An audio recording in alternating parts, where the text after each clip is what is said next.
అరే మామ గబ్బర్ సింగ్ మూవీ టికెట్లు బుక్ అయ్యి రండి వెళ్దాం. ఏంటి గబ్బర్ సింగ్ సినిమాకి టికెట్ దొరికాయా? అయితే ఈరోజు ఫుల్ ఎంజాయ్ రా. అవునరా మామ వెళ్దాం రా. సరే రండి వెళ్దాం. అరే మామ ఈరోజు గబ్బర్ సింగ్ మూవీ అయితే అసలు మిస్ అవ్వకూడదురా. రే వాచ్మెన్ ఉంటారేమోరా. రేపు పదరా చూసుకుందాం. రే మామ ఎవరు లేరు రండి రా.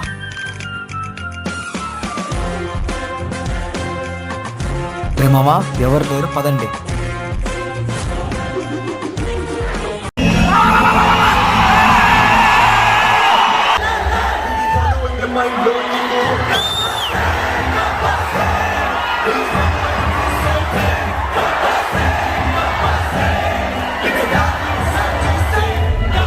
రే మామ గబ్బర్ సింగ్ సినిమా అసలు ఎన్నిసార్లు చూసినా బోరే కొట్టదురా. ఆ క్రేజే వేర్రా. అరే పవన్ కళ్యాణ్ దేవుడు రా, ఆయన దర్శనం ఎప్పుడు దొరుకుతుందేమో. లాస్ట్ పంచ్ మంది అయితే ఆ కిక్కే వేర్రా. ఎన్నిసార్లు నా డైలాగ్ మర్చిపోలేను రా. ఎంతైనా డెప్యూటీ సీఎం రా అక్కడ.